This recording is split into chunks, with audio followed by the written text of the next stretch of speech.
And welcome back to the Cover 3 podcast here on CBS Sports Network, coming to you live from Big Ten Media Days in Las Vegas, Nevada. That's Bud Elliott. That's Danny Kanell.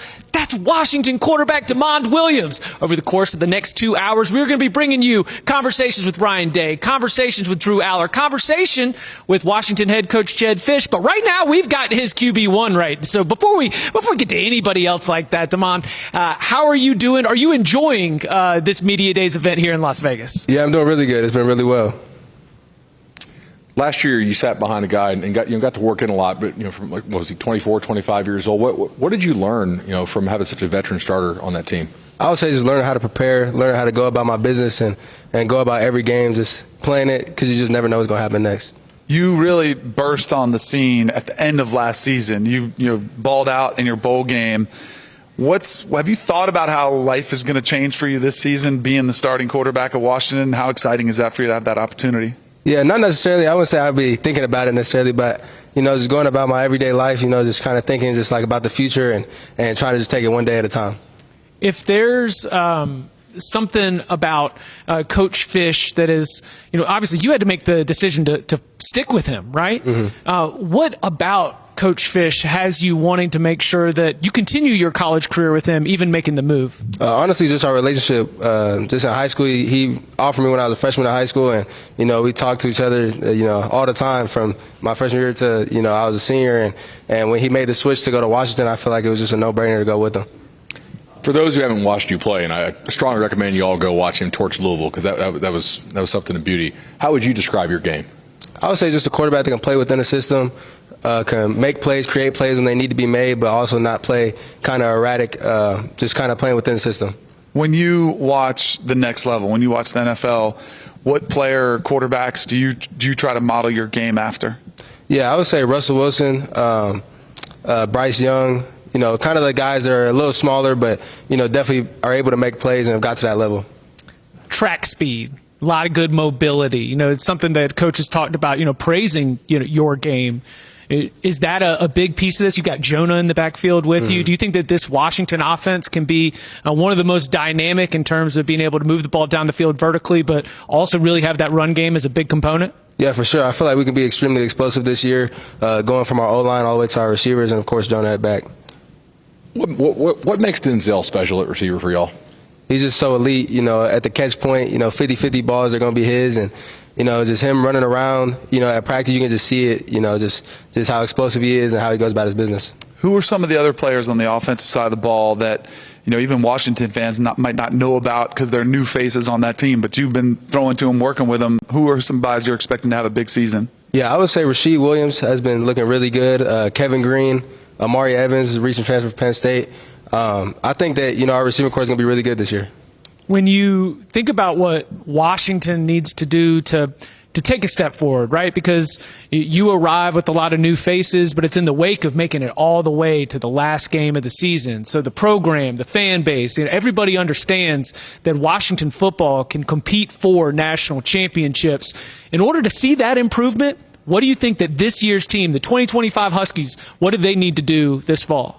I feel like we just need to come closer together and continue to build our relationships up every day because, when our backs are against the wall, we're just going to have to rely on each other. What did you learn from playing on the road in the Big Ten? It's like, given where Washington's located on the map, that's a lot of travel for y'all. What did you kind of learn and absorb from that last season? Yeah, it's definitely extremely difficult, going across the country or, going to these Midwest schools that are kind of far, where you're not going to have a lot of fans there and it's pretty loud. It's a different environment than everybody's used to.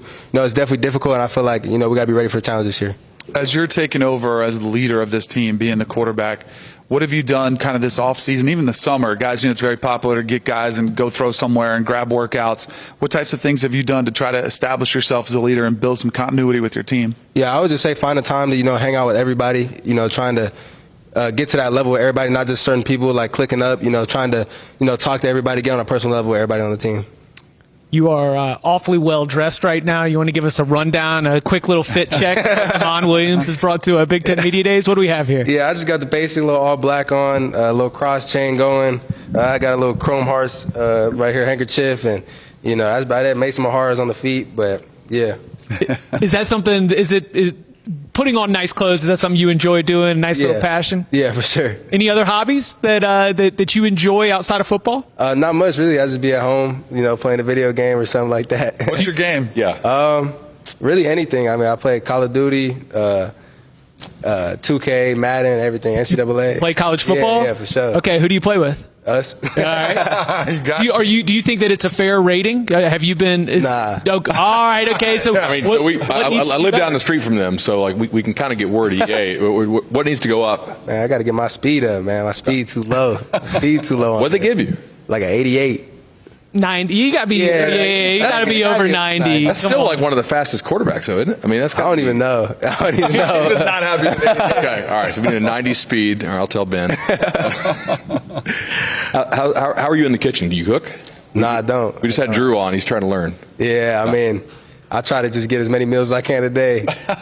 What's your plan to take care of your offensive linemen? What are you going to do for them? You going to take them out to eat once a week? Yeah, for sure. Yeah. Definitely go out to eat, just spending time with each other. Actually, golf is like our new thing. Cool. Quarterback, O-line, a little golf. Nah, I'm not great. I'm not going to lie. But, our O-line, they get after it a little bit. They're pretty good, yeah.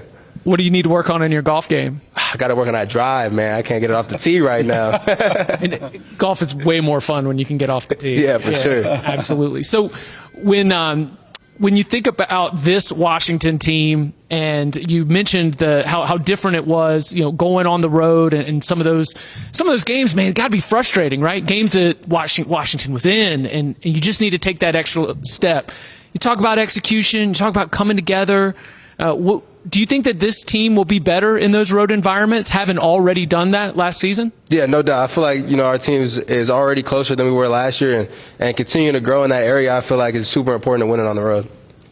Spring ball, who are the guys on the defensive side who gave you guys trouble? Like some names that we should probably know on Washington's defense. Yeah, I mean, obviously you guys know Takario Davis. He looked the lead out there, long, rangy corner. Obviously Ephesians that's here right now. And, really just everybody. Our whole secondary, Buda Alukta from Washington State has been really good for us. And, I feel like our D-line rotation is super deep as well. There's a lot of new quarterbacks this season across college football, in the Big Ten too. So different now because you get to develop a relationship with some other quarterbacks that are going to be your rivals. Who have you kind of worked with that you have relationships with that you're going to be playing against?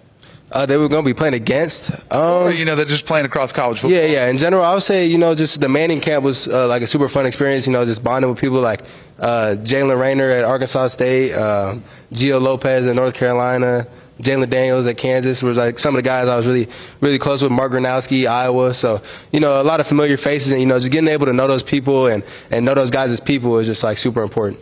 Who'd you room with at that camp? Mark Gronowski was one of my roommates, yeah. All right. And I was with Rocco Becht and Grayson Saunier, I want to say his last name is, from Dartmouth. Did you enjoy being a counselor and that experience? Yeah, it was fun. Teaching everybody? It was fun for sure. What are the Mannings like? Not Arch, but what are Peyton and Eli like? Are they taking you guys under their wing and really like being a mentor, or are they kind of off in the distance because they're such big stars? Yeah, no, they're definitely into it. Just getting out there and chopping it up with everybody. Getting to know everybody. I feel like that's super important. But how many quarterbacks is there? You wouldn't think that they'd be able to talk to everybody and really get to know them, but they really do. He is Washington quarterback Damon Williams. Damon, thank you so much for getting us rocking and rolling here on Wednesday at Big Ten Media Days. Best of luck this season. Thank you for spending some time with the Cover 3 podcast. Thank you. Coming up on the other side, our conversation with Ohio State coach Ryan Day and more. Next.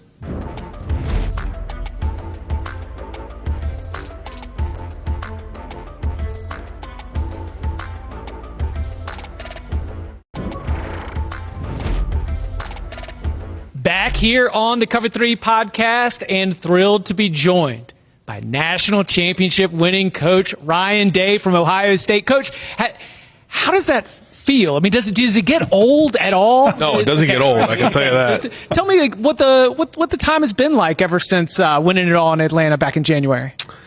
I said this before, that when you watch the interview with Scheffler before the British Open, there was a lot of things that hit home with me. It's like you work your whole life and you have a vision of like winning a national championship or reaching these goals, but then quickly afterwards it's just on to the next thing. And it's like, where do you find your fulfillment and your happiness? And for me, it's pouring into these people and watching them reach their dreams and goals. That's really what it comes down to. And winning games at Ohio State just allows you an opportunity to continue to do that. because you got to win every game and you got to win championships at Ohio State. That's how it goes.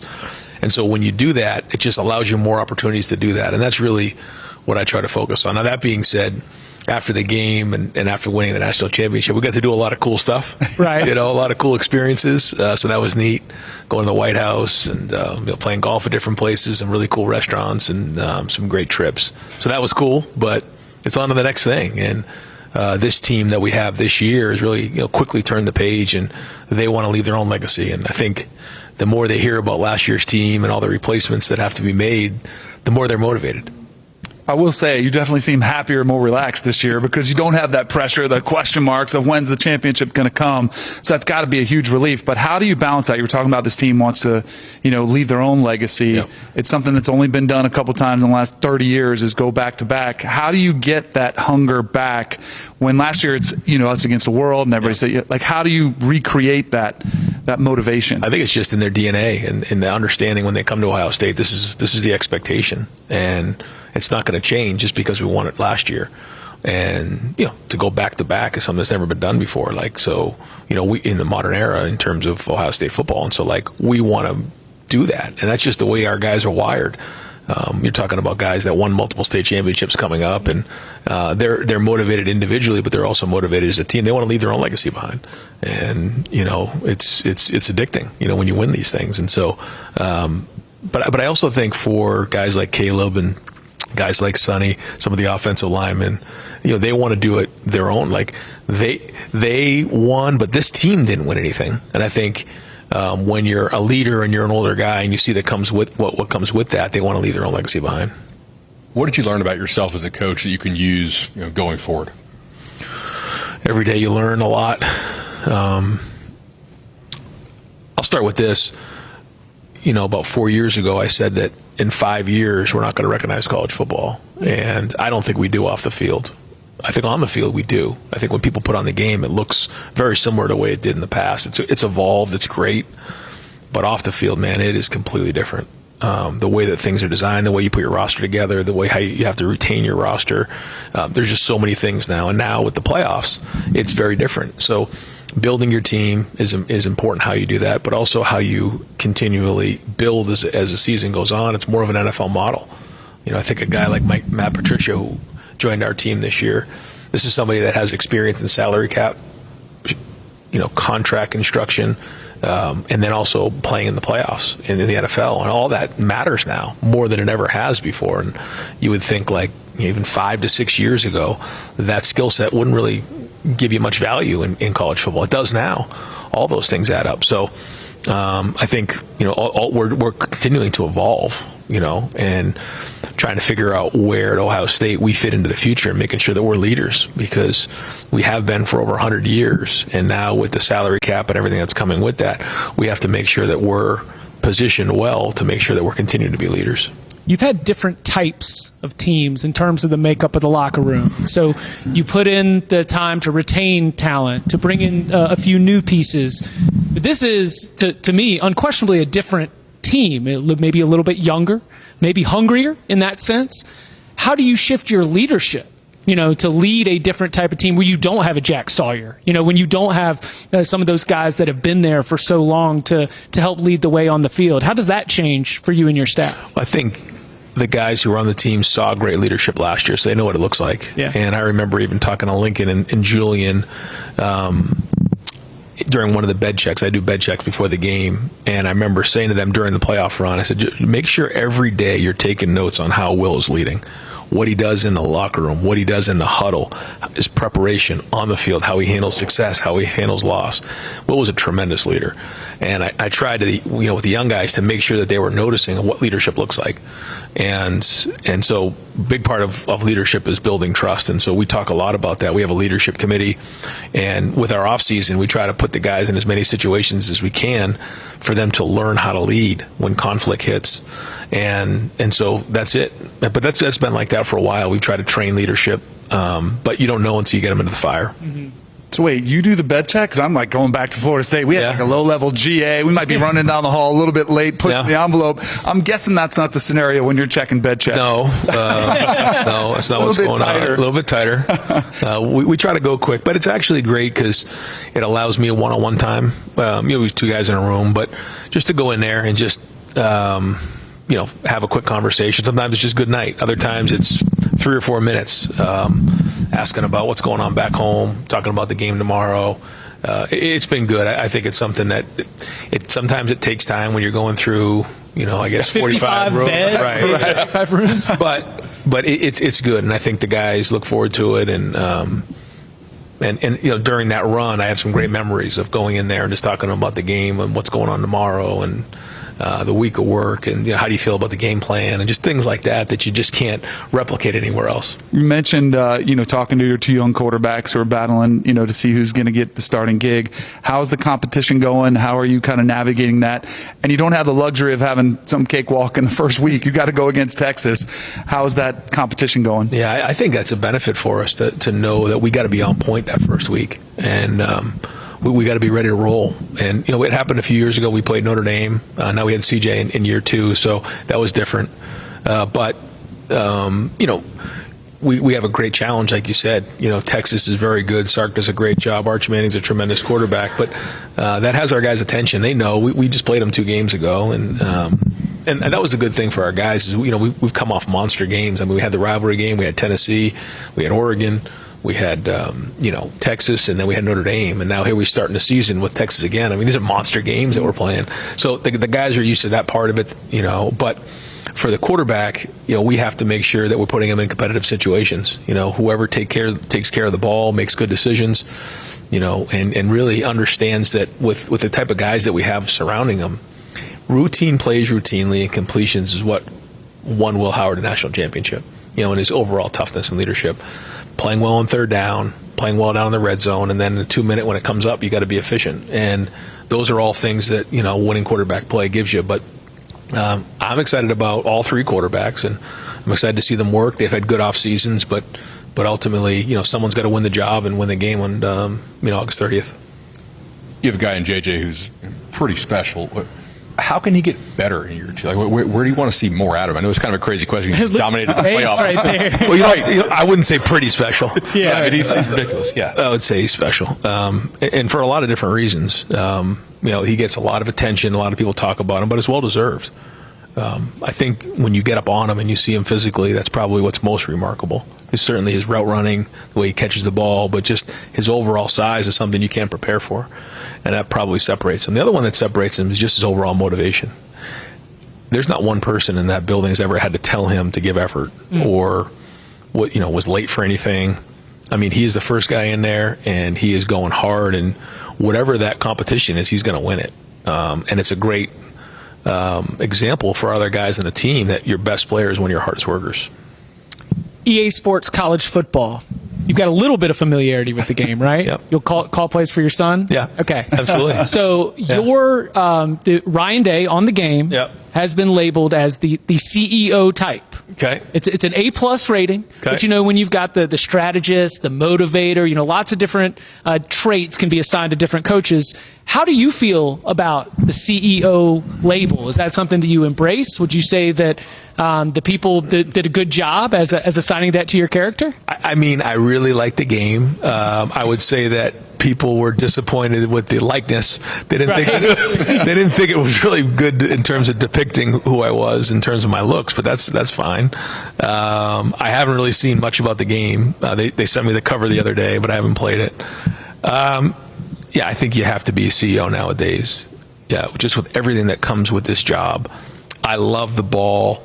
My favorite memories of last year were during the playoff run when it was just ball, when finals were over and we could just work with these guys and go through work, have 10 days to prepare. And I was actually really diving into the film and the workouts, in the walkthroughs and practice and scratching stuff out and cleaning it out. That was my favorite part. And I think that's the favorite part for our guys as well. And so I love the X's and O's. I love that part of it. And in this profession, sometimes the reason you get a job isn't always what you need to do the next job, if that makes sense. Sure. And so In order to move up, you got to give up, and you had to, you got to give things up along the way to get there. But yeah, you have to do that nowadays more than ever because of the reason we were just talking about. All the things that happen off the field to put your roster together. You mentioned Matt Patricia coming over to take over the defense. Brian Hartline's going to help out now with the offense. Yep. How much schematically different do you think you'll be this year? Not much. When you watch what we did in the playoffs, so we had to reinvent ourselves a little bit on offense because of our offensive line. When you watch what we did after the first Oregon game, we had to reinvent ourselves a little bit that way. But it wasn't major. It was just little things that maybe, if you're just watching, you would be like, so what was that different? And as you know, like, it can be just a little thing, but it can be very different. And so I think it'll be the same way this year. I think we have a different cast of characters, and we have to make sure that we're putting our personnel in a position to be successful in all three phases. But, Brian and I have been working together for 9 years. Tyler Bowen will certainly have an impact on the run game. Matt Patricia is the only new face in the defensive meeting room. So we want to have continuity, and that was like even with Chip last year, one of the agreements we had is that like he wasn't just going to come in and run his offense, because when you leave, Chip, like I got to go, and make the transition. So it's the same way here. And I think Jim did a great job when he was here, but we want to carry over a lot of the Ohio State defense and what we've done. So Matt will certainly have things as the season goes on that he wants to do, but we're going to try to keep the continuity the same. You mentioned some of the changes you implemented and how having the time, before the playoff helped. Was that something that, during the second half of the season you were thinking, man, if we can just get to the playoffs, we're going to have time to implement this a little more and unlock a new level? I think that last year we made the decision that we were going to huddle on offense to cut down on the number of plays to play our best football at the end of the season. And I think we did play the best football at the end of the season. I think that our guys were fresh. We rolled our running backs. We had to make the adjustment in the offensive line. That was the biggest challenge that we had. It took us a couple weeks to figure that out. It sort of cost us a game, but we could talk about that for a while. But we knew that there was going to be these things that we had to figure out along the way. That the season's too long now. You're going to run into these things that hurt you. And you look at Oregon. I mean, they ran the table all the way to the end. They didn't have that adversity along the way, and so it was hard for them to run the entire table. I think it's going to be very difficult. You look in the NFL, there's really only been one team that's really done it that way. And so understanding that part of it and knowing that a loss may not just be, the end of the season nowadays is important. But then making the changes and fixing the things that went wrong is going to be what's different. National champion, the first of the 12-team era. He is Ohio State's Ryan Day. Coach, best of luck this season, and thank you so much for spending some time with the Cover 3 podcast. You got it.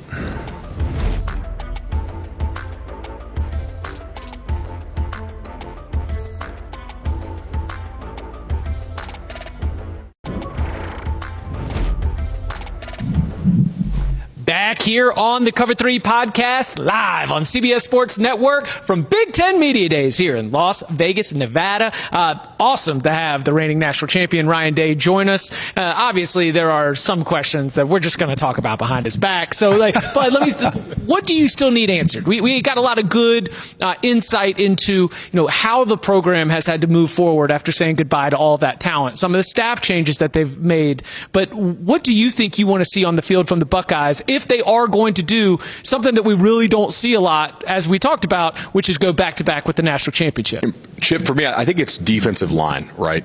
So their secondary, their back seven. I think the backers have a chance to be absolutely nasty. Obviously, the secondary, we heard from Caleb Downs earlier as well, not like yesterday. I mean, that's a really good back seven. There's going to be some level of drop-off on the defensive line, but I think importantly, how big is that drop-off for the Buckeyes? If they can avoid a massive drop-off, they got a pretty good chance to repeat. My biggest question right now after that segment is, how did you guys change clothes so fast? It's amazing. I think looking at Ohio State, I think we've talked about a lot of replacing, quarterbacks, replacing guys on defense, but I don't think we've talked enough about the fact that they've had different coordinators or new coordinators on both sides of the ball. Brian Hartline's taking over as offensive coordinator, Matt Patricia coming in as defensive coordinator to replace Jim Knowles. Will there be an adjustment period with two new coaches in very important spots, especially when you're starting off the year against Texas? You don't have much of a learning curve. I thought you asked a great question, too, about the guys they lost, like all those guys that came back. Those were veteran leaders. I'm just kind of curious to see who steps up, because, Caleb Downs is clearly the leader on the defensive side of the ball. I think he'll be somebody that will replace a Jack Sawyer type, but that emotional, the guy who, when you're having a slow practice, steps up and gets everybody's attention and says, hey, we got to dial in. The offense, you would think maybe it's a guy like Jeremiah Smith, but he's still incredibly young. He's still just a true sophomore. Is it the quarterback? We don't even know who truly is the quarterback now. It's hard for them to take that position. So I'm kind of curious to see who evolves as sort of the emotional heartbeat of this Ohio State team. Who is that on your Florida State teams? William Floyd was early on. He was a fullback, bar none. And he's actually the voice of the Florida State Seminoles right now. He was on the offensive side of the ball. Defense, we had guys like Derek Brooks, who was that emotional leader for us. And, and then I wasn't a vocal leader, but as a quarterback, you kind of have to, by default, have to be somebody that takes it by the reins. But we had a 4-year starter at center in Clay Shiver. He was kind of the guy on the offensive line that really took everybody's. And when we needed a change at practice, as far as our attention to detail, he was kind of the one that always got it going. I was taken aback, but I was not surprised at his praise for Will Howard and how that toughness and that sort of leadership role, it seems like he was that. And just very cool to hear about the bed checks and, talking with those young quarterbacks. He calls it a competition. What do we think? Julian Saint's probably the quarterback? I'm sure it's a competition, but it's a competition Julian Saint's going to win. I think the important question is if it is a competition, is it because Sayin maybe has not reached what they wanted him to be, or is Kanell, who's a 3-sport kid, like it makes some sense that he would be raw out of high school. Right now he's played just football only, kind of getting into that role a little bit more. Maybe he's actually elevating his game enough to make this a true competition. He's a really good athlete, guys. I would not be shocked if you actually saw him in some red zone packages for the Buckeyes. Like, you got to think, how do they lose both stud backs from last year? You lose Howard, who was like a 24, 25-year-old dude. They would run him a lot in the red zone. Thinking about that, Sayin he's not frail, but he ain't big. Yeah. So what is your answer in the red zone? I think there's probably going to be a package for Kanell, which 2 years ago was an issue for them as well. That kind of red zone deal. Caleb Downs, remember last year, he said he was going to take some snaps to running back. I guess there's always that option if they really wanted it. I think it's Julian Saint's team. It's just the vibes, the conversation, the people that you talk to in Columbus. Since the minute he stepped on campus, it's been like, oh man, do you see this kid? Yeah, this kid's special. I think it's his job to lose. Well, from Ohio State to the team that they beat in the Rose Bowl, we're going to look forward to bringing you a conversation with Oregon coach Dan Lanning a little bit later on here on CBS Sports Network. But Dan is already starting to lay out some of his thoughts. And we've asked a lot of coaches on the record, off the record, about ways that they would want to fix college football. They are, after all, at the very center of this and most impacted by it.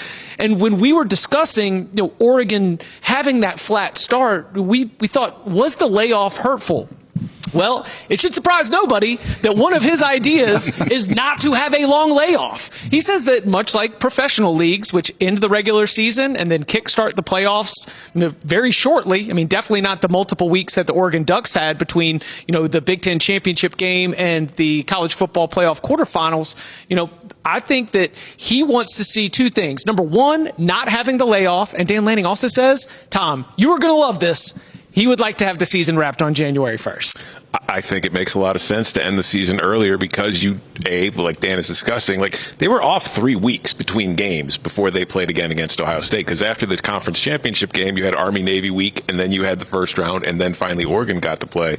But I think mostly just for scheduling purposes, for college football in general, I would rather not be competing against the NFL playoffs when it comes to my own playoffs. You're never going to win that battle. So the earlier you can end the season, whether it's on January 1st or a little bit afterwards, if you're not going up against NFL playoff games, and also tradition-wise, January 1st is a big day in the calendar for college football. So if you could have the season ending on January 1st in the Rose Bowl, in one of those major bowl games, I think that would make a lot of sense. It would pair nicely with what Tony Petitti talked about yesterday of, hey, let's get the portal window. He said he wanted it after April, but the other conferences want it in January. I think we would all agree not having it during the college football playoff in December would be a good thing there. Why do we think we can't get this done, moving the playoff up? All the way to get the season done by January 1st? Or something approximating that. Right, because I would actually be all right if you could fit as many games in. like the January 7th or 8th date always seemed that was okay, and it still felt like January 1st, New Year's Eve was sort of this college football holiday that I think we could still capture without having the national title game on January 1st. So I think it's just schedules are longer. There's more playoff games. Like, how do you cram it in and still protect things like the Army-Navy game? I just think it's impossible. Do you think that the players need the downtime? I mean, do you think that there'd be something? We're talking about adding games. You're playing like 16 games now if you're going to get to the national title game. And you don't want to see it. Like, you'll see situations in the NFL playoffs where you get there and it's the divisional round and it's like a third-string quarterback going up against another backup quarterback. I think you want to avoid those situations in the playoff games. So when you're playing that many games, you do need buys. So I think if you were going to accomplish it, you would probably have to start the season earlier. But do schools want to be starting games before students are back on campus or when it's still like 105 degrees and humid out? Can I just say something about the break with Dan Lanning saying, and I don't think he's making excuses. I think he's probably throwing stuff out there. But like, Ohio State had 3 weeks off. Like, they lost to Michigan, and they didn't look like they slowed down against Tennessee, right? They were able to turn it off. So I think we overanalyze. That was a big topic of discussion when Georgia loses to Notre Dame after they had some time off. And we used to have a month off because we didn't have a conference championship game. The last game would be the rivalry weekend, and then we'd oftentimes play on January 1. That was an entire month. That seemed like forever. I'm not advocating for that, but you have to figure out ways to get things, get everything ramped back up. We did it by practicing pretty hard.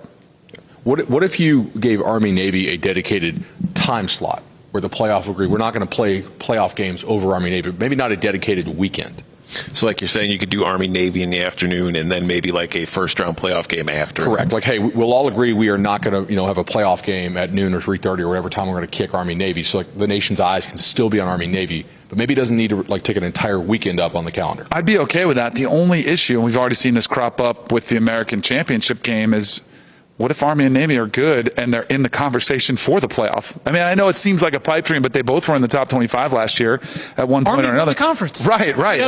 So they could be in that conversation. So that's still one of those flaws that I don't even know if there's an answer for. But I think that we should fix it. Obviously, we've got all the good ideas right here on the Cover 3 podcast. And, of course, we'll continue to bring them both here and wherever you get your podcast. But I'm very excited because coming up on the other side, we are scheduled to be joined by Washington coach Jedd Fisch. What to look forward to with the Huskies in 2025 and more next.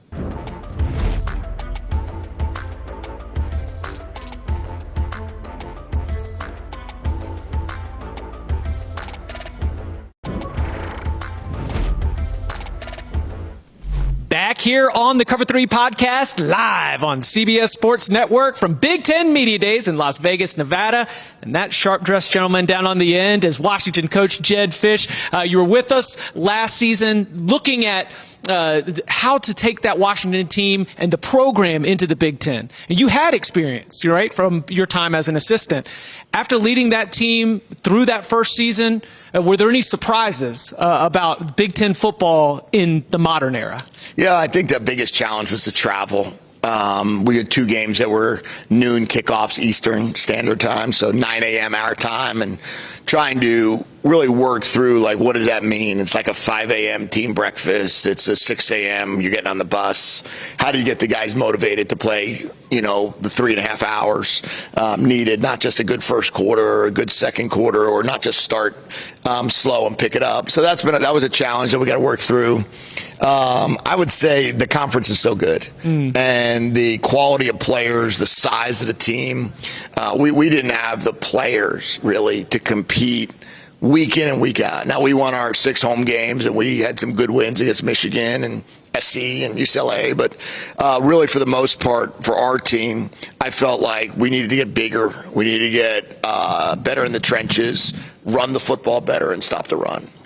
You mentioned the road trips and the kind of impact that had on your team. You guys struggled on the road, but I think there's more context to it in that you played 3 teams on the road who ended up in the college football playoff, and you also had to travel multiple time zones for most of those except for the Oregon game. But from what happened last year, is there anything you guys are trying to approach differently for how you take those trips to kind of, have a little bit better success on the road? Yeah, I mean, there's, certainly part of it. And I said that to our team. I said to anyone that wanted to listen, we weren't as good as Oregon was last year. We weren't as good as Penn State was last year. And we weren't as good as Indiana was last year. And those three teams won 11 games or more. And we played them all on the road. Playing Iowa on the road, not many people have had a lot of success there. And then, we wound up having a rough game against Rutgers. We missed 3 field goals and got stopped on the 2, and they got stopped on the 1-yard line against Wazoo. So, I mean, those were our games. So, what does it really mean? What does it really look like? I think that we learned that Coach Spurrier used to always say, to win on the road, you bring a good team. And, how good of a team we can bring will determine how many games we'll win on the road. You have that advantage at home. And on the road, you don't have that advantage. So you have to be able to out-physical them, out-tough them, out-execute them. What was it about Damon that you saw in practice that made you say, hey, I know he's 18 and my starting quarterback's 24, 25 years old. I still got to get this kid into the game? Yeah. Well, I mean, it was one of those weird scenarios, right? When we got to Washington, we got there and it was really a brand new team and a brand new program. And it's almost, you're making a decision you almost felt like you're an expansion team a little bit in the way it felt. One returning starter out of 22, 44 guys on the roster when we walked in the door. We were trying to build through the spring portal, which is not how you want to build a team. We were convincing Will Rogers, who signed with Kalen, to stay with us. But on the same token, we needed to plan for the future. And I needed to see in spring, how good can Damon be? And if we are struggling, what do we want to, is he a weapon or is he an everyday starter in year one? And I thought early on he was a weapon. Will had real good success early through 10 touchdowns, no interceptions the first 6 games of the year. And then we got to a point where we were kind of getting a little stale. We weren't executing at the highest level. We were playing against better competition. We were struggling to block them. And I thought it would be a better opportunity to see if Damon could make some plays with his feet. And then he started making plays with his arm too, and that's kind of how it happened. You offered him early in his high school career, correct? Oh, yeah, I fell in love with Damon early. As a freshman in high school. Right. He came to our 7-on-7 tournament at U of A, and he just lit it up. I mean, he's guy's got unbelievable talent. So we offered him then, and then as a sophomore, we stayed on top of it pretty good, but then he committed to another program. And we kind of stayed on top of it, but still concerned. You can't overextend yourself to someone committed elsewhere. And then at his junior year, he was just so good. He won the state championship. We kind of tried to get back in the mix, had a great spring with him, and then got him to commit the summer going into his senior year. So they're watching his progression as a player. And is there some real excitement? We had him in here. I think that he looks ready to go. Do you feel like this is something that's been years in the making for him to be taking over that QB1 duty? Yeah, I mean, the guy's got some riz, you know what I'm saying? Yeah. He has amazing charisma. He's got an it factor about him. And, right. What I love about Damon is he practiced every single day in the spring. He lifted every lift. He didn't miss any time. He found a way to, no matter if he was sore, if he was bruised, if he was whatever it might be. He was practicing, he was playing, he was competing, he was learning football. He embraced, he takes great notes. He embraced post-practice, how to communicate with us. So all in all, I just feel like he's at a good place. He's 19 now, and he's had that experience of playing a bowl game, had an experience of coming back from down 14 with 5 minutes left and going for 2 to win it, and the agony behind the ball getting tipped, but also the excitement of being in that position. He didn't just play in that bowl game. He balled out in that bowl game. Flipping to the other side of the ball, I'm noticing a trend when I look at your corners. You brought Ephesians with you last year, 6'4". Yeah. Takario Davis comes along again this year, 6'4". Dylan Robinson in your freshman class, coming in, incoming recruit, 6'3". Coach, do you have a type at corner that you seem to be interested in? You should ask our DB coach when I start with, well, how long is he? And he's he'll start with okay, now this guy is not 6'2", but, I just think as an offensive coach, I mean, I've called probably 12 years of calling plays. Tall corners are hard to throw against. And I'm like, if I know that, why aren't we trying to recruit that? I tell our DB coach, I go, maybe one day when I become the head coach, we can get this done. But we got there. And Dylan is another great fit to what we like to see. And I do think Rashawn Clark's going to be a great player for us as well. And so we've got some corners. We've got all the different sizes, but those two twin towers this year will be fun. So the current head coach at the University of North Carolina said that he spent some time around the program. He takes your defensive coordinator. Is any bad blood there with Bill Belichick? There's zero bad blood. There's nothing but great friendship, great respect, great admiration. We still talk very often.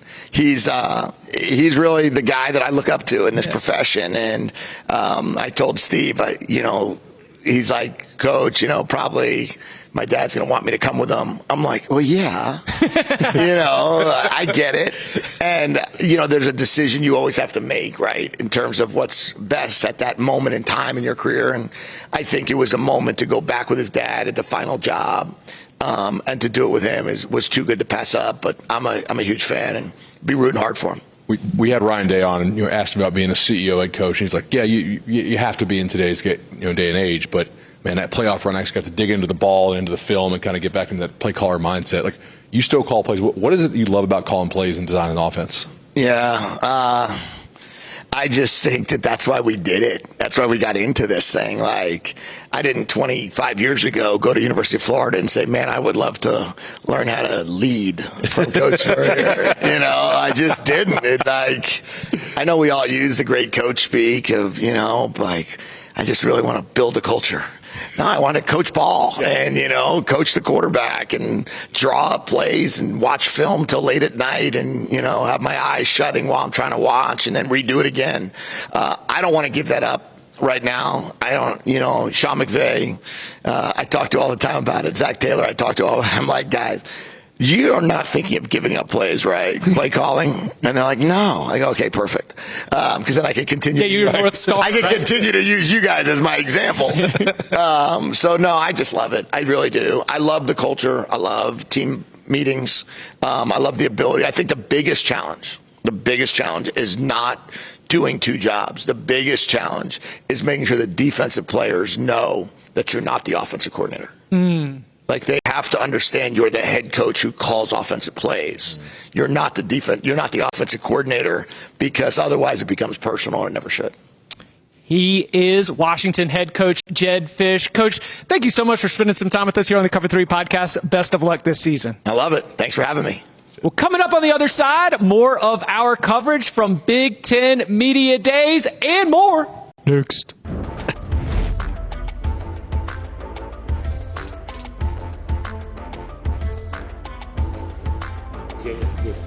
Thanks, buddy. Great seeing you. Back here on the Cover 3 podcast, live on CBS Sports Network from Big Ten Media Days in Las Vegas, Nevada. Our thanks to Jedd Fisch. Our thanks to DeMond Williams, Ryan Day. And guys, we got a lot more coming, because in the next hour, we will have Drew Allar. We are scheduled to get James Franklin. We'll be giving you our quarterback power rankings and a lot. But quickly, any takeaways from our conversation with Coach Fisch? Yeah, I think Fisch, that team seems to be seriously improved. Obviously, as Williams, who I think he really enjoys calling plays for. That was a fun conversation. My favorite part of the conversation was his answer about the CEO. And he said, I didn't go to Florida to play under Coach Spurrier to learn how to lead. I thought that was great. But no, I think that there's, when we talked to him at this time last year, there was kind of the sense he knew he was kind of undertaking what he called a reload, what I called a rebuild. But I think going into this second season, he's got a little bit more kind of confidence about what his team can accomplish on the field. I was really disappointed, because I was listening over there on the side, and I thought he was going to just say that he can't stand that Bill Belichick took his defensive coordinator. That's what I want him to take some shots across the bow, across the country at Bill Belichick, but no one's going there. No, we'll see. Yeah, that's true. This season is young. We'll take that as it comes. There's something about Washington's position in this Big Ten that is so interesting. The idea that they had all the struggles with the travel, and the special teams were among the worst in the entire country. He mentioned a couple of the missed kicks that did cost them the game at Rutgers, but those small margins of when we are looking for teams where, the one-score losses, you flip a couple of them to a one-score win. I'm looking out of the side of my eye at the Washington Huskies, and not just because he came and entertained our nonsense here for a couple minutes. I mean, if their defensive line improves and they don't wear down, like he mentioned the need to get bigger bodies, like kind of work through the attrition that comes when you're playing one of the best conferences in the country. They could be pretty good. Like the secondary is pretty nice. Boston's a really good receiver. We know they have a stud back, and if Williams continues to build upon what he did in the bowl game there, I think offensive line they should be pretty okay. Like they could be close to the top of that, maybe like Nebraska, Wisconsin, USC, Iowa. Help me out here. There's probably a couple more. Well, you're talking about like the 4, 5, 6 kind of range. The non-Ohio State, Michigan, Penn State, Oregon tier. One of those 9 teams I was telling you could make the playoff yesterday. Yes, right, exactly. Yeah, I think, when he discussed the road woes, because they were 0-5 on the road, but as he mentioned, there was the missed field goals against Rutgers. There was a stop at the 2-yard line against Washington State. Like, they were a few plays away from being 3-2 on the road, which kind of really changes the way that their season went. So they weren't far away. Well, we've got a lot more coming here from Big Ten Media Days in Las Vegas, including coming up on the other side, Drew Allar, the Penn State quarterback. What do the Nittany Lions need to do to take the next step and compete for a national championship? All that and more next.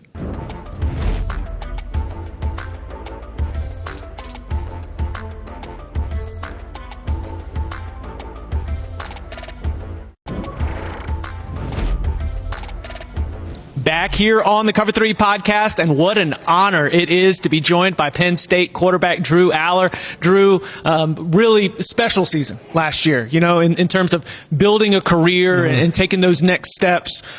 What does the next step look like for you as a quarterback? Yeah, I think to me, every year I've played the position of quarterback, no matter high school or college, I feel like I've made improvement every year. So that goal stays the same for me, trying to find different ways to get better, not only for my personal benefit, but to accomplish the things we want to accomplish as a team. Because I know I want to be better in those spots that we maybe came up short last year, and that's definitely a goal of mine. And I'm working as hard as I can to, when those moments do come, capitalize on them this year.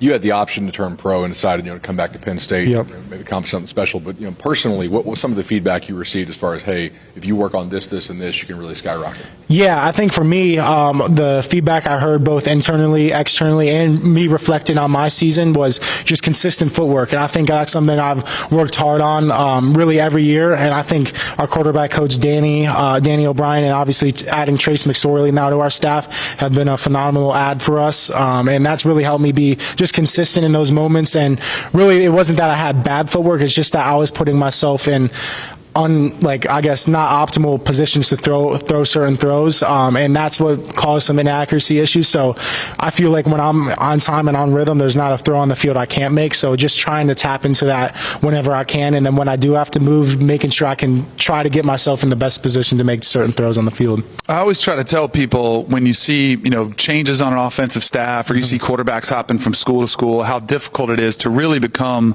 fluent and comfortable in a system. So last year was your first year in a new system. How much more comfortable are you now after an entire spring? Get 2 springs, an entire season. Yep. What's your comfort level like? How much different is this year? I'm really comfortable in it. I think Coach K does a great job of not only asking for my feedback, but feedback from the O-line, running backs, tight ends, receivers, of what they like, what they don't like, and also including the whole staff. Like there's everybody has an opinion in our staff, and it's always heard. It's not like the end all be all just because Coach K's the one calling the plays. Like he's literally open to anything. And if it's into our offense, he'll make a way to make it work. So I think he does a great job of putting me in great positions to play my best football. And I think, that's one thing that we've worked on this spring and summer is like, what is our team going to look like in the fall? What's the style we want to play? And then really building off of that. So I'm really excited for the new stuff that we've added in and the wrinkles we've added in so far. And also continuing to build off the success we had last year, because we had a lot of success last year and we definitely want to keep that rolling. Danny, Drew's talking about footwork, but I need to ask questions about the shoe game. Can we get a fit check right here? What are we rocking? Yeah, so I got some Louis Vuitton loafers. My marketing agent Laura helped me out finding them. So I love sneakers in general. I have probably too many at my apartment in State College, but it's something I love to wear and really just throw on with any outfit. And the blue, I mean. Oh yeah. It's perfect. Also, I got a little bit of a sleuth, right? A little bit of an investigative journalist. I hear you've been working on your cooking, right? Yeah. Okay. All right. So where do you think you have room for improvement in terms of in the kitchen? I think the diversity of the food I cook. It's really only steak, chicken, pasta, potatoes, broccoli, and asparagus. Like that's my thing right now. I've kind of not mastered it, but I'm getting to that level of knowing how to cook stuff. But yeah, I think it's something I kind of enjoy doing. I try to find different hobbies away from the field, just finding different outlets. And for me, like a big part of my goal this offseason was to drop some weight, get leaner, and I thought like the best option is to really put that in my own hands and really, calculate the food that I'm eating and the stuff that I'm eating. And if I'm the one cooking it, I know what I'm putting into my body. So that was kind of how I got started this off season. But I try to find different outlets for me in the off season. Work on seasoning, right? We were told to want some seasoning. Wait, who's saying this? Doc. I don't think I've ever cooked for Doc, so I don't think he has a good. Doc can throw down on the grill, though. I will say that. All right. You come in fitter than you ever been. Mm-hmm. How much is that going to help you with the run game component as well? Yeah, it's definitely going to help me a lot because last year I definitely feel like I made improvements in the scrambling game of my game, but I definitely want, because I know that's a big philosophy with Coach K, being in the, like, not an option offense, but we have a lot of option plays in our offense, and just the amount of diversity like in the play calls that we can have if I'm able to add that element to my game and be better at that element. So I think it's something I take pride in and doing whatever it takes to, find one or two more wins throughout the year. And if that's what they want me to do, then I'm going to do it. And I'm really excited about it because this is the best offseason I've had. And a lot of guys like on our team that came back, like Nick and Fat Man, this is the best offseason they've had. And it's impressive to watch them work. They're working at a whole new attitude right now. It's been really fun to see, and really everybody on our team, offense, defense, special teams, is doing that. But those two guys have had a phenomenal offseason so far, so I'm really excited to see what our run game looks like, especially with the O-line that we have coming back. I'm excited to see what the pass game looks like, because that was a point of scrutiny last year. Tyler Warren had so much production. I would have been throwing to him a lot too. Yeah. But the wide receiver room needs to take a step up. Who are you starting to develop some rapport with, and who could you see emerging as that alpha at wide receiver? Yeah, I think we have 4 older guys in the room that have been really consistent since spring ball. Liam Clifford, Devontae Ross, Kyron Hudson, and then Trevor Pena, who just came over from Syracuse. So those 4 guys have been phenomenal. And I think they've been really good leaders. I think we have a lot of young guys that have been in our program, like Caden Saunders, Anthony Ivy, that have really taken their next step. And then also we have some young guys that just enrolled, like Kobe Howard, who is going to be a real playmaker for us. I think he's going to play at some point this year. And really all the guys that we brought in the last 2 years in that recruiting classes have been phenomenal. And I'm really excited to see their development, not only this year but in the future. So I'm really excited the options that we have. It's a very diverse room, different skill sets and strengths and weaknesses for that sort of thing. So I think it's going to be really fun scheming up ways to get them the ball. You guys lost a lot to the NFL on defense. Mm-hmm. Who are some guys you went against in spring ball? Maybe some first-time starters we can give people at home a sneak peek of, new names for Penn State's defense that are nasty. Yeah, I think to shout out, not a new name, but Zane Durant and Denai Dennis-Sutton, those 2 guys, obviously they're in the same recruiting class I was in, but those guys have been really good players for us for all first 3 years of their career, but I'm really excited to watch them work this year. And I think young guys that I'm excited to see. I'm excited to see Tony Rojas. He's had a phenomenal offseason, and he's been really impressive. AJ Harris, one of the corners, been really impressive. Obviously, when he transferred to us, I thought he was my grade because of how he handled himself. It took me halfway through the year to realize that he was a true sophomore. So it's been really impressive to watch him work throughout the years. And we have guys like AC, Elliott Washington. We have a lot of talent in that side of the ball, so I'm really excited to go against them. Obviously, the addition of Coach Knowles going against those guys every day of this fall camp is going to be really fun, because I feel like we can be the best offense in the country, and I know they can be the best defense in the country, so it's going to be iron sharpens iron, so it's going to be really fun. So Coach Franklin has been at his position in the Big Ten longer than anybody else except for Kirk Ferentz, which is kind of like its own thing, right? 26 seasons. How have you, in your time at Penn State, seen him change? Take us behind the scenes with Coach Franklin. Yeah, I mean, I think he's one of the most consistent guys you'll ever meet. From the way his routine, the way he works out, like he's always walking the practice fields no matter the weather. You'll always see him in his weighted vest or carrying weights out there, doing whatever it takes to get those extra steps in. So he's one of the most consistent guys I've ever seen, and I think that really trickles down to the people he hires, not only as the coaching staff but all the support staff. Like if you were behind the scenes at Penn State, like you'll understand like why the success that we've had here has happened because of the type of people that we have in our program and in our culture in general. But he's been nothing but great. I think he's grown every year that I've been here, and I think our relationship has grown every year, obviously, just because spending more time with him, being in more game situations, and our conversations have gone from a lot more, like, just get more in depth every conversation we have. So I'm really excited for this year because we have a really, really tight relationship. So there, again, like another reason I came back was to play another year under Coach Franklin because there's no other coach in America that I'd rather play for. Y'all ended up getting defensive coordinator Jim Knowles from Ohio State. Like, they beat you all last year. Have you had a chance to sit down with him and say, like, how did you try to attack me? Like, what did you see in my game, like, as an opposing DC who's now on your squad? Yeah, I've definitely had those opportunities. And the one thing that Coach Franklin does is have cross-ball meetings where, like, defense will be lifting, offense will be meeting, and we'll have defense coaches sitting in our meetings. So Coach Knowles was in our meetings a lot just because of the position we play, but being able to hear him talk about football and kind of see it from a different perspective, because I've never played defense at that level.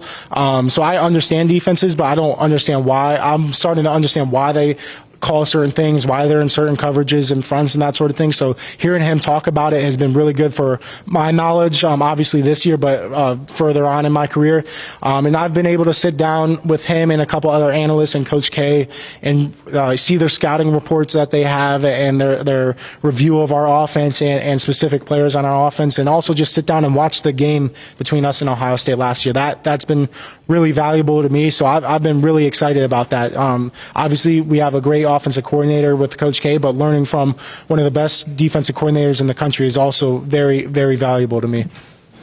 Who at the next level in the NFL do you look at and try to take a little bit and try to think that maybe there's things that you can learn, things you can model after their game? Yeah, I mean, for me, it's not one specific guy, but I think there's a handful of guys. Obviously, I'm always going to start with Josh Allen just because he's one of my favorite quarterbacks, just to sit back and watch football in general. I do a lot of off-season studying of NFL tape, and I broke down the Bills, tagged a lot of plays that they run, and just watching him, throughout the year, how much better he got. Obviously, phenomenal season, MVP. So that was really fun to watch. I love watching Matt Stafford, even going back to his Detroit days. I think I have some similar elements to that.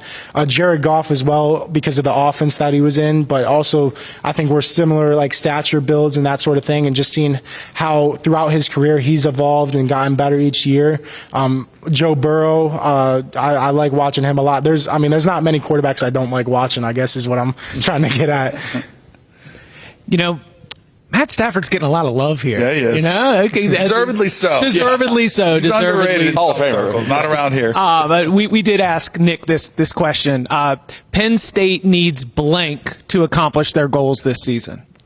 What's the blank? I think for execution, it always comes down to execution, because there was no game that we lost last year that we were out of. It comes down to us as players executing what's called, no matter if it's a good play call, bad play call, like, we got to make it right. Like, it's on us at the end of the day. The coaches do a phenomenal job of putting us in positions to make plays. Now it's on us for me to make the throws, and then obviously everybody else do the responsibility. So I'm really excited with the culture we have in our team, but specifically with the offense, just to make it right, spot the ball, like that stuff that we always talk about going back to last year.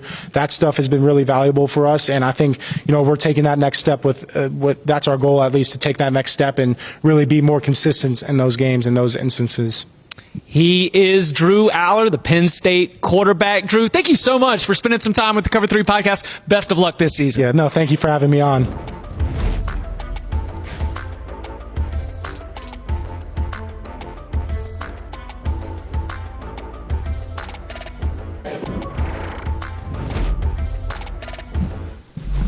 Back here on the Cover 3 podcast, live on CBS Sports Network from Big Ten Media Days here in Las Vegas, Nevada. Our thanks to Drew Allar, the Penn State quarterback who's kind of the face of the league, or at least one of. You're trying to rank those things can be difficult, but luckily, we're college football experts. So here's what we had to do. We had to sit down and we had to rank all of the quarterbacks in the Big Ten. Now, there are some schools that haven't yet officially announced their quarterback. We had to make some educated guesses. Drew Allar, I will say, spoiler alert, is the number one quarterback on everyone's list. But Bud, why don't you get this started unveiling the rest of your list, which again does start with the Penn State quarterback. Yeah, Chip, honestly, I thought this was a really difficult list to put together the other night. Like Drew Allar, of course, is the top, for us, but I like 2 through even 13. I thought we're almost interchangeable. I had Damon Williams, 2. We just had him on the show. It was a good interview. Fernando Mendoza, Dylan Raiola, Luke Altmaier, Julian Sayin, Dante Moore, Bryce Underwood of Michigan, the freshman. I've seen him a lot, due to the recruiting thing. Mark Gronowski, the FCS transfer for Iowa. And then Aiden Childs, who I think could have a nice little bounce back year for the Spartans this year. But there's some hard names to leave off, too. Like, you could tell me that, maybe number 8 there, Bryce finishes 2, right? You could tell me Damon finishes like 7 or 10 or 4. This is a lot of fluidity, and I think there's a lot of good quarterbacks in the league this year. You know how I know Bud wasn't on set for our Luke Altmaier interview? Because he doesn't have Oh, yeah. I mean, come on, Bud. We are a Luke Altmaier podcast. I mean, Tom, where did you put Luke Altmaier on your list? I had Drew Allar at number 1 on my list, and I had Luke Altmaier at 2. But to be, perfectly honest with you, Luke's really my number 1. I'm just trying to keep him humble and put a little bit of a chip on his shoulder. That's right. But Bud and I have some similarities. I went with Julian Sayin at number 3, and even though he hasn't won the job, it's not based mostly on Sayin as much as he gets to throw to Jeremiah Smith and Kanell Tate and a lot of really good receivers. So I feel like he's going to end up putting up numbers. Fernando Mendoza is a player I liked at Cal. I think he's going to step in at Indiana and play well. Dylan Raiola could end up being the best quarterback in the Big Ten this year if he takes that second-year leap. Dante Moore, he's not your typical transfer that he just showed up. He was on campus last year. He's not learning the playbook over again. Damon Williams is high ceiling. Nico I have in my top 10. That'll be very interesting to follow, I think, this year. Jaden Maiava, and then Bryce Underwood at 10. Another guy who could finish at number 1, because like Bud was saying, there's a lot of wiggle room when you look at the quarterbacks in the Big Ten this year as far as guys who could step up or guys who could maybe disappoint. I have a question for you, Tom. Sure. Because there's a name that's not on here. How many of those guys in that top 10 list, how many of them have won, not 1, but 2 national championships? Let me see. Let me count. So I don't believe there's think there's one. any I mean, of Julian Sayin might have a ring from last year, but that's not 2. Can we show my list, please? Yes. The way I tried to do this was kind of how I do my rankings, with resume-based rankings. I am bullish on Mark Gronowski. And think about the impact that Cam Ward had for Miami. And I know he had the year at Washington State, and he was, able to do really well there before Incarnate Word, the FCS level. But that was my dark horse team, was Iowa the other day of the Big Ten, because I think he could make that type of impact. We were talking about some of the teams. Michigan last year had such atrocious quarterback play last season. Iowa's had atrocious quarterback play. We're going on 4 and 5 seasons now, and they've still been around 8 or 9 wins. They've still produced because you can kind of trust that defense that Kirk Ferentz and Phil Parker are going to bring to the table.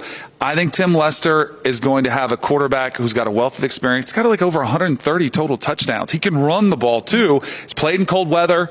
I think this could be one of the biggest things that's not getting discussed enough. But to all your guys' points, some of these guys might not even be starting. There is no guarantee in college football, as we've seen over the course of history, that just because a guy is a 5-star or 4-star, or because it was a transfer who had some success, that they're guaranteed to do what they've done in the past, whether it was high school at their previous school. And that could be Gronowski. I mean, he might be a total bust too. I don't know.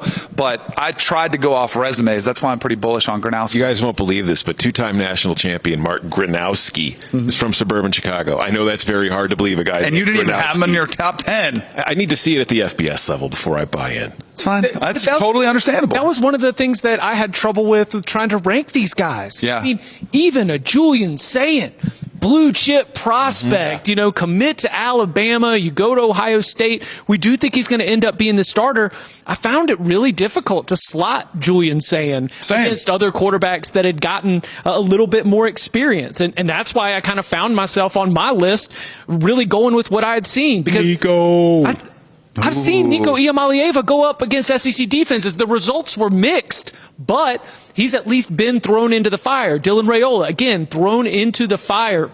My big biases, I think, and my big potential weakness in terms of the strength of my ranking, if we're going to evaluate this at the end of the season, is the fact that I am maybe downplaying what DeMond Williams can be for Washington, Julian Sayin, Dante Moore, and yes, your guy Mark Gronowski as well. But there is so much prove it with this group right now. I think it's a fun year to look at the quarterbacks in the Big Ten. If Ohio State and Oregon don't have a top 7 quarterback in this league, we're going to have some really unhappy people in Columbus and Eugene, guys. Which is not a lock.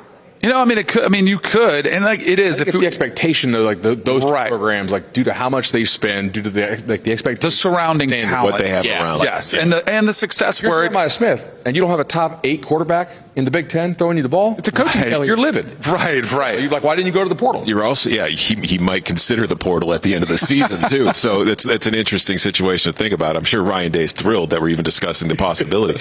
What stood out to me about your list though, Chip, Jedd Maeva at 5. Mm-hmm. What was the thought process there? I thought that Jaden Maeva's improvement is a little bit easier to imagine because so much of it has to do with decision making. I'm not asking him to grow into a different player. I'm asking him to tighten things up a little bit. And there's been raw talent going back to UNLV, and so that's where, as I'm projecting moving forward, I'm gonna slot him behind Nico, who again I think has some improvement to go. But if Jaden Maeva can clean up his game, that is something that I think can happen in an offseason. Also, and this is where I'm totally okay if you started projecting typically an Ohio State quarterback because of the talent they're around there. Lincoln Riley, what does he have? 3 Heisman Trophy winners and #1 overall draft picks. He's done pretty well with quarterbacks, and I know it didn't work out with Miller Moss last year, but you do have a history of success with quarterbacks. What do you think is going to, of the quarterbacks that we had, kind of teams that are not at the very, very top of the league, where is the biggest ceiling and floor difference? Where you think the quarterback can help a team be able to punch way above maybe the win total projection, but then also understand that if things don't click, then things could be a little bit of a disappointment for that fan base. Are we counting Underwood and Michigan in? Yes. Because they didn't play that level last year. Right. They beat Ohio State, but they also had a lot of stinkers on offense. If we're counting Michigan in the top tier and we can't pick them, then I guess Nebraska with Dylan? He had flashes last year, but that's a team that they could finish top 3 if he really goes and balls out. He's a guy who was the #1 overall quarterback for a while in his recruiting class, and he has some top-level ability. So I'm going to go with Nebraska there. You had DeMond Williams at 2, right? Yep. I think he's another one where if we see what we saw in the bowl game, they could be the surprise team that kind of comes out of nowhere. But if they struggle, if he struggles to kind of come into his own as the starting quarterback, that could be another season with 6 or 7 wins for Washington. I'm going to go with Fernando Mendoza at Indiana. I think that you look at him at Cal last year, he had some very good moments, and he also had some rough moments. And now he's coming into a team coming off of a playoff appearance. He's coming in, and he's replacing a quarterback in Curtis Rourke, who was a veteran presence, to say the least, for Indiana last year, but also played very well in that offense. So if he struggles at times like he did last year with Cal in a lot of Indiana's bigger games, this is a team that's trying to get back to the playoffs. So we're looking at a situation where Indiana could get back, or they could fall back to a 6-6 kind of level. What was it? 99 yards with my boys. 99 yards with the boys. Yeah. There's one other one too, and I think it's Dante Moore at Oregon. Yeah. Because at least if you're Julian Sayin, you'd have Jeremiah Smith to throw to. That is hard to screw up. You as a young quarterback, if you're struggling, just find him and throw it into traffic. Who cares? He's going to make a play. And I don't know if Dante Moore has that luxury. You lost Evan Stewart. Right. Yeah. Right. If he's not the guy, I think they'll bench him and play Novosad. See, that's what I think when we were talking about Ryan Day and Julian Sayin as a real competition. just reading Will Stein's comments and Dan Lanning's and talking about fun this competition is, I do think this one's a little bit closer to being a truer competition. Can I bring up a name that wasn't in any of our top 10s? Sure. Somebody who I think we can maybe blow the dust off a little bit. We've forgotten about Aiden Childs at Michigan State. Oh, he made buds. Yeah, Was he at 10 here? All right. Well, I just think that is somebody we had high expectations for last year. He struggled a lot in his first time as a starter. But if he's able to harness that talent and that arm, that's a team that takes a huge step forward. That's the cautionary tale for DeMond Williams, because Aiden Childs, like DeMond, played as a freshman, but it was kind of to get him warmed up with Jonathan Smith. And then we got the QB1 role, and it was like, whoa, buddy, you cannot throw that. Yeah. That is not something that you can do, especially in the Big Ten. What I don't like for him is offensive line's a major concern for Michigan State, and their schedule, they did not get one of the nice draws in the Big Ten this year. They have to play a lot of the better defenses. So I like his ability, but that's not a great situation there right now. So lots of good debates, except for the top spot. That is, of course,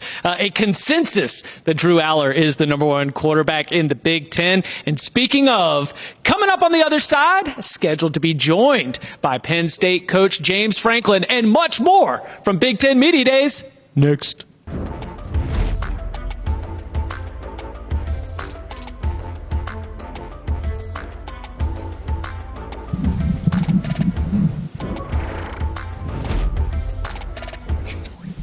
Back here on the Cover 3 podcast, live from Big Ten Media Days. Lots of conversation, of course, in the fallout from the House settlement of some confusion among college football programs, coaches, the collectives of how exactly we are going to be able to navigate this salary cap era. Reports of deals getting kicked back from the oversight group. And then we've got the lawyers getting involved. And let me tell you, folks, it is good to have an attorney on the Cover 3 payroll. We call it billable hours, and it's when Bud explains things to us. So, Bud, with this news that we've had in the last couple of days, what should fans understand about the latest from the CSC? Sure. So we're kind of moving from a hard cap, which was never fully agreed to, into more of like a soft cap. So the revenue share from the schools is unchanged. But what was happening is you have this clearinghouse that's run by Deloitte, where they basically took and reviewed all of the NIL deals that are in excess of what you're doing rev share wise. And what was happening is that in a lot of cases, any kind of deal that was arranged by a collective or paid for by a collective was getting deemed not approved because it was an invalid business purpose. And you had the plaintiff's attorneys for the House case be like, guys, we never agreed to that, and that doesn't really seem correct. A lot of these a lot of these collectives are legitimate businesses, and they do make money, much in the same way like a promoter for a concert would, right? Like you're selling backstage passes and things like that. And you had a lot of groups lining up to sue the clearinghouse, and I think they realized we're going to lose. Like we may not lose every single one, but we're going to lose a couple of these. So they issued some clarification as the guidance. Now, if a deal is arranged by a collective, it's no longer like automatically invalid. They're going to look at it more on the merits. That creates a lot more work for the clearinghouse because they actually have to take and look and see if this is a real legitimate deal or if it's just a collective just funneling money to a kid, pay for play essentially. But I think that makes a lot more sense because they were likely going to lose. This is good for collectives, right? Good for the players. It's good because so that's my one takeaway is not only are they going to have this uncapped free for all where they can make as much as they can from the boosters, but now you're throwing in the money they can get from the actual university. Right. So they just got massive raises. Bud, you've been all over this from the start because I was looking at it saying, man, how are they going to fight this? And you had some theories like you wondered how much they even thought this was going to actually work and that it was just going to give them an opportunity to go to Congress and say, hey, we need help if you guys want us to cap some of this money. Right. So if you look at kind of some of like the legislative stuff that has tried to get through Congress in the past, they've said, hey, can you guys solve this first before you come begging us? And they really want the antitrust exemption because then you can get the collective bargaining. You can put like a real salary cap in place like a lot of these other professional sports have.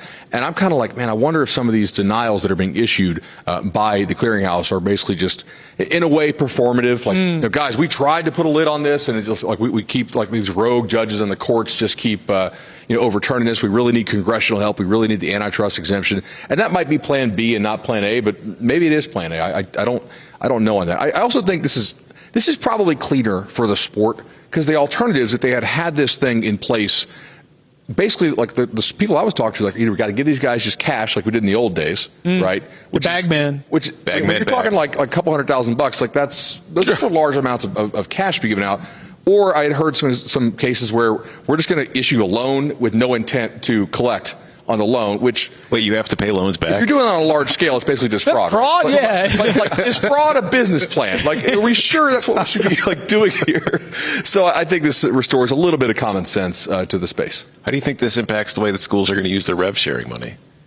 Well, we saw in some cases like Texas Tech and a lot of schools, they front-loaded it big time, so they didn't have to use any of their rev share money on this current fall cycle, and that's how they're getting ahead of it. I really haven't thought about the ramifications of going forward here, but I think if you have a whale donor, it might allow you to maybe sprinkle some of your rev share onto other into sports. an Olympic sport. Yeah, exactly.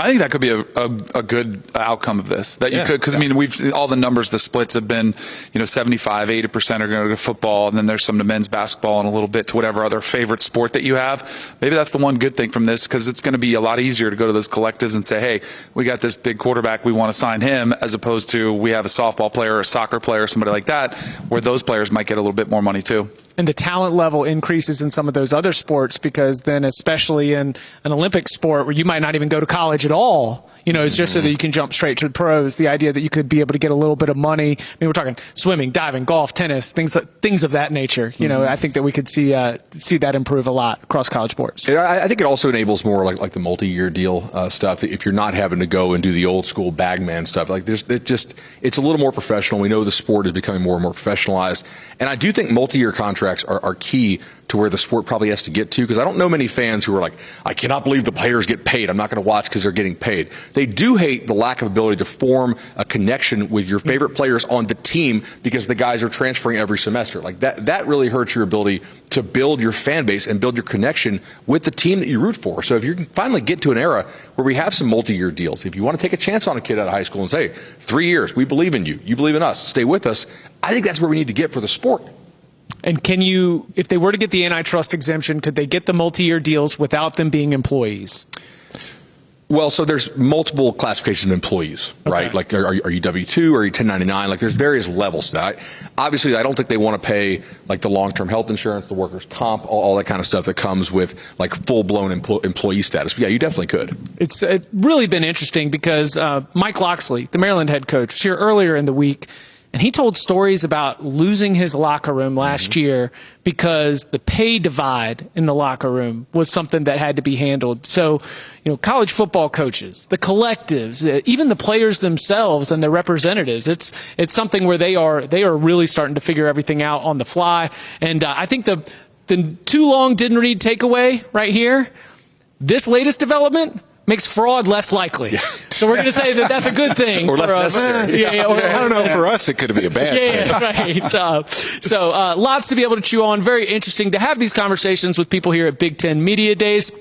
And coming up on the other side, we look forward to a visit with Penn State coach James Franklin, talking about the next step for the Nittany Lions as a national title contender and more. Next.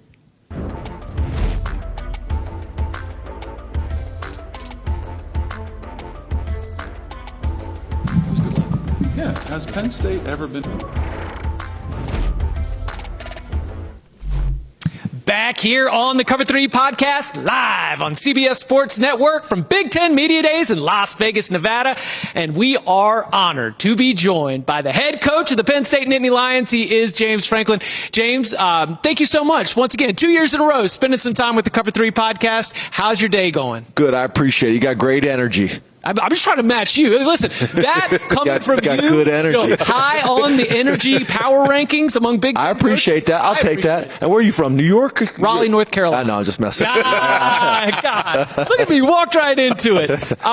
So as this has been a very exciting time for Penn State, right? You get the success of last season. You get 2 college football playoff wins. You've got a really good group of guys, older guys, that all talk to each other and say, we want to get back. Does that make coaching easier when you've got that kind of veteran leadership setting the tone for the team? I don't know if I would say anything about college football is easy specifically right now.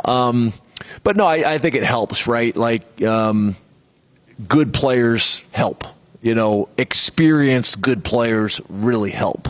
I think they're starting to become some momentum, right? Drew decided to come back. Nick Singleton comes back. Katron Allen comes back, and it starts to become some momentum. And I think a lot of them said, look, we didn't come to Penn State to not win a national championship. We didn't come to Penn State to leave as a 4th or 5th round draft choice. I got a chance to come back and win at the highest level and improve my draft stock and get a degree or maybe a master's degree. Let's do this. So they're really got some momentum around that. And I think, as you guys know, you've seen a ton of teams that make the playoffs, have some success, come up a little bit short, and they're able to capitalize on that the next year.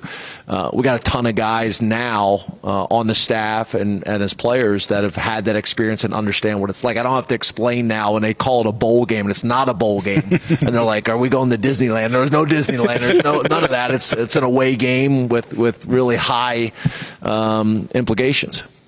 Second year under Andy as your OC, what are some things that maybe you couldn't fully get done in year one that you think there are areas for growth in year two under his system? So a couple things. Number one, that's something you didn't hear people talk about a lot. Like last year, we played 16 games, win 2 games in the playoffs. Offensive coordinator was new, defense coordinator was new, special teams coordinator was new. That's another thing I think that plays a major factor. Offensive coordinator's back, special teams coordinator's back, and then Jim Knowles. And then Jim Knowles, right? So what I would say to you is probably the biggest thing is we're just so much further ahead and so much more aggressive in what we did during spring ball installs. It's obviously you got to build it from the ground up, but we were able to get to trigonometry so much faster, right? Same thing now with the summer OTAs, that you're able to do so much further along. Day one install a training camp. So that helps our offense, but it also helps our defense because Jim's different than a lot of defense coordinators I've been around. We structure it whereas the head coach, you're only allowed to do this on day one. You're only allowed to do this on day 2. So there's no surprises. You got a chance to build and teach against base looks, right? Well, most defense coordinators don't want motion on day one. Well, that's a big part of what we do on offense. Andy wants to do it. Jim's a defensive coordinator that he wants it. It makes it harder on the defense, but he wants those things. So we were able to do that during spring ball. We were able to do that this summer. And the reality is it makes everybody better. We're challenging each other. We're growing. That's one of the things that's great about coming to a place like Penn State, the type of guys and the type of coordinators you're going to compete against every day. With Jim coming in, because like you said, last year you had a new defensive coordinator. You've had to replace defensive coordinators the last few seasons. Schematically, have there been any kind of changes that he's been bringing in, or is this still going to be basically the Penn State defense we've been seeing that's been so phenomenal these last few years? Yeah, so again, I'm proud, right? I've had 4 defensive coordinators. All of them have been top 10, have had top 10 defenses, and that's a credit to them.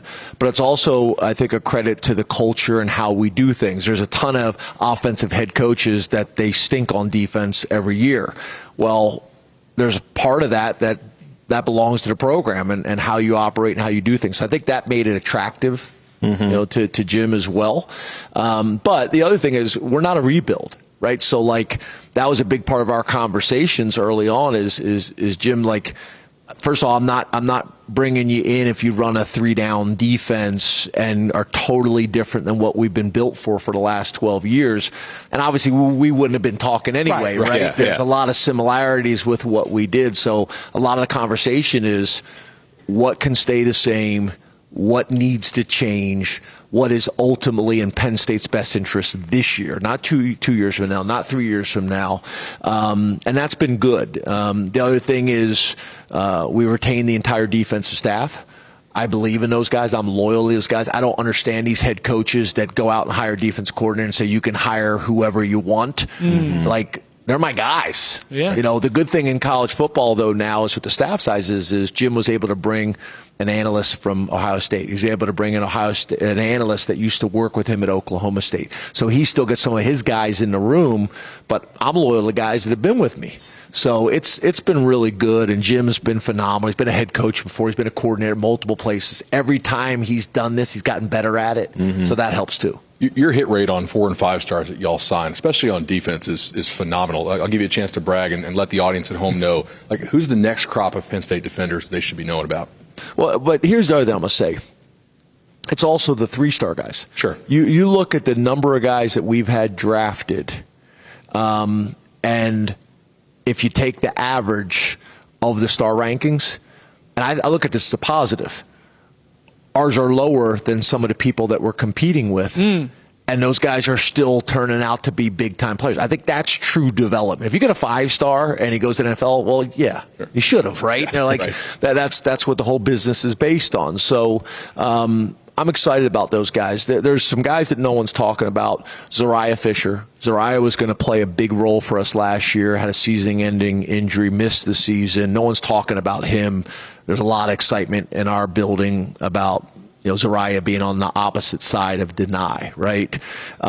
We got a heck of a battle going on at the opposite corner. AC, Aldavian Collins, as well as Elliott Washington, Zion Tracy, who played the nickel. He'll be in the competition for both spots. Day Lane at safety, as well as King Mack. So there's going to be name. Exactly. There's going to be some really good competitions. Same thing at defensive tackle across from Zane Durant. Zane Durant's a guy that I don't think enough people are talking about. So we're excited about. But there's a bunch of those guys that we're going to need. Game 5 of the season that people are saying, well, we're talking about this guy now. No one was talking about him before season. It's so funny because there is a very notable individual who talked a lot about Jedd Fisch. It was your quarterback, Drew Allar. When we asked him here, we said, when you're going up against defense in spring ball, we know Abdul's gone, and he was an incredible talent. Yep. And he immediately said, playing opposite of Deny, he is going to have a great year, worked so hard to get himself back healthy. So what about that quarterback? What have you seen from Drew Allar in terms of his development? Because just before you walked in here, we did our quarterback power rankings, great content for media days. Yeah. And he was our consensus, 4 ballots, 4 number 1 votes for the best quarterback in the Big Ten. He's going to carry a lot of Penn State's expectations are going to be tied to him. So what have you seen him do in his development going into 2025? Well, I think the biggest thing is this, right? He's kind of a throwback old school recruit. When we first started recruiting, he was a 3-star guy. And then all of a sudden he climbs and he climbs and he climbs. And depending on which service, some people had him as the number 1 quarterback in the country coming out of high school. But he kind of earned it the old school way, which doesn't happen a whole lot anymore, right? Then he comes to Penn State. He's a backup behind an NFL quarterback, gets some time as a true freshman, has a really good sophomore year, takes another step junior. He's gotten better every year, all the way back to high school. He's gotten better every single year and significantly better. I think he's going to take another big step this year. All of it. He's 6'5". He's now 235 pounds. He was 245. His mobility, he showed people he can make plays with his feet last year. He can make every throw on the field.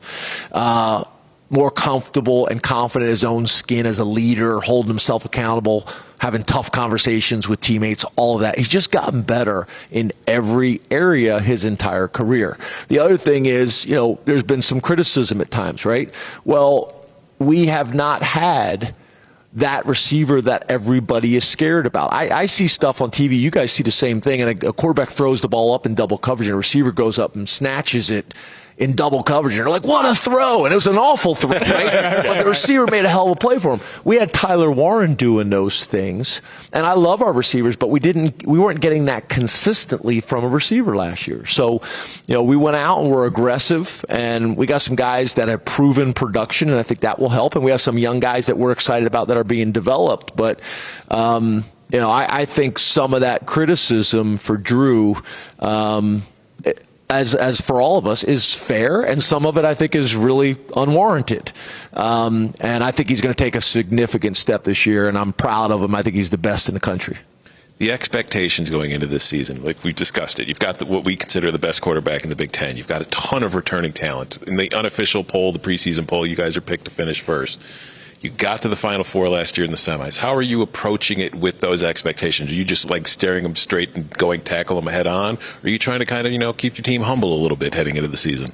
Well, I think it's got to be a little bit of both, right? I think first of all, you embrace them, right? There's been a ton of people that have worked really hard to get us in this position, and we appreciate and respect that people see us that way. Great. But let's also be honest.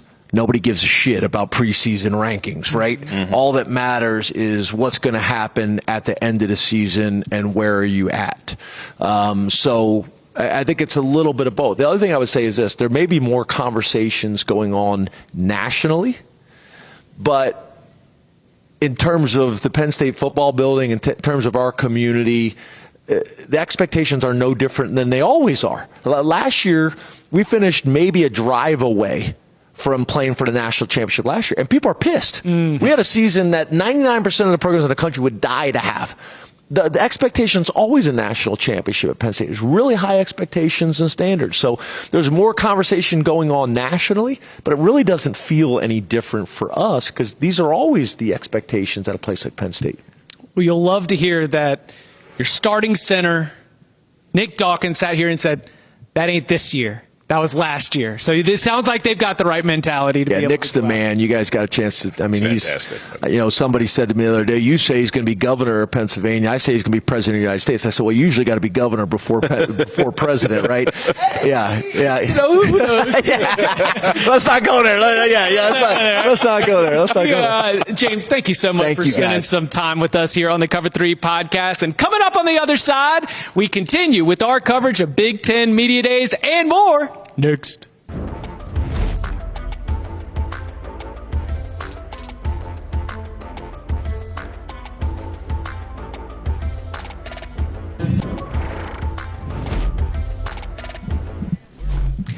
Back here on the Cover 3 podcast, live on CBS Sports Network from Big Ten Media Days in Las Vegas, Nevada. Our thanks to James Franklin for stopping by. We had Jedd Fisch in, we had Drew Allar, and look, we got even more coming up for you tomorrow as well. But before we look ahead to tomorrow, thoughts and takeaways from some of the conversations that we had today. I would say injured defensive linemen who were projected to be a big-time player for teams last year who are now healthy and coming back. We heard about Parker from Washington, obviously Zariah Fisher for Penn State. Like, you want to know who the next guys up are. I thought we got some good intel on that today. I don't know if there's any correlation between interviews with coaches and players and success on the field, but I would say after our first 2 days here in Las Vegas, based on who we've talked to and the conversations we've had, it's Illinois versus Penn State in the Big Ten. I know the Penn State guys. I mean, I do think it's almost like when you're a coach or sort of a parent and you want your children to represent your family name pretty well. Penn State's group collectively, the guys that we got to Drew Allar, I think we kind of knew what we were going to get, but I was impressed with his comfort level, being in the shoes, being the guy in college football this year. And then his center, Nick Dawkins, it was a treat talking to him. What an impressive young man. I know Coach Franklin said he might be a president one day. I wouldn't be surprised at all either. But I really was impressed with the Nittany Lion crew. They had that feel that like Ohio State last year and Michigan the year before. Like, you feel like you're talking to old guys, like really mature dudes. Yeah, we've often talked about the NIL era allowing for some of these players to stick around and having that incentive. It seems the culture at Penn State too is going to be something that's going to always be there. Well, we had so much fun, but hey, Big Ten Media Days ain't done yet, and we aren't either. So we're going to be back tomorrow as well, 4 p.m., 6 p.m. Eastern Time, bringing you so much more from Big Ten Media Days, including conversations with Oregon head coach Dan Lanning, conversations with USC head coach Lincoln Riley, Nico Iamaleava, and so much more. Come and hang out and download the Cover 3 podcast wherever you get your podcasts.